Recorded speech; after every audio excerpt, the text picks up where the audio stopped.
దేవుని పిల్లలు ఎవరు? ఇప్పటికీ లోకములో ఉన్న మతాల్లో క్రైస్తవ మతం పెద్దది. క్రైస్తవ రాష్ట్రాలుగా పేరుగాంచిన అనేక రాష్ట్రాలు ఉన్నాయి.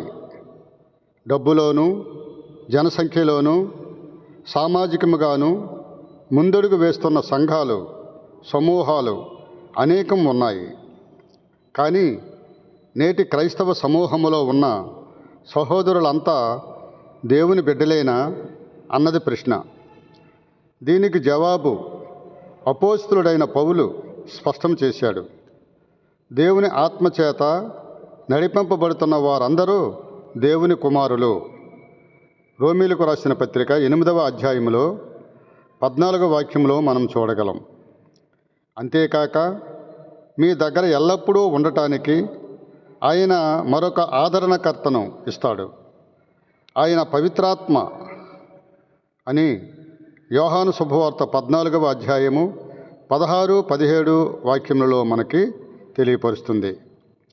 అని సెలవిచ్చిన ప్రభువు తాను ఆరోహణమైనప్పుడు తన శిష్యులతో, మీరు యెరూషలేము నుండి వెళ్ళక నా వలన విన్న తండ్రి వాగ్దానం కోసము కనిపెట్టండి అని అపోస్తలుల కార్యములు 1వ అధ్యాయము 4వ వాక్యములో మనకి విశదమవుతుంది అని ఆజ్ఞాపించాడు.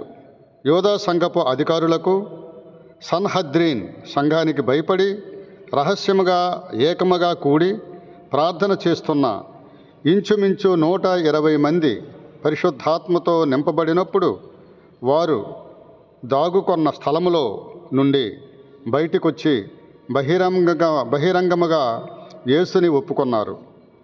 ఆ రోజునే యేసుని విశ్వసించిన వారు ఇంచుమించు 3120 మంది.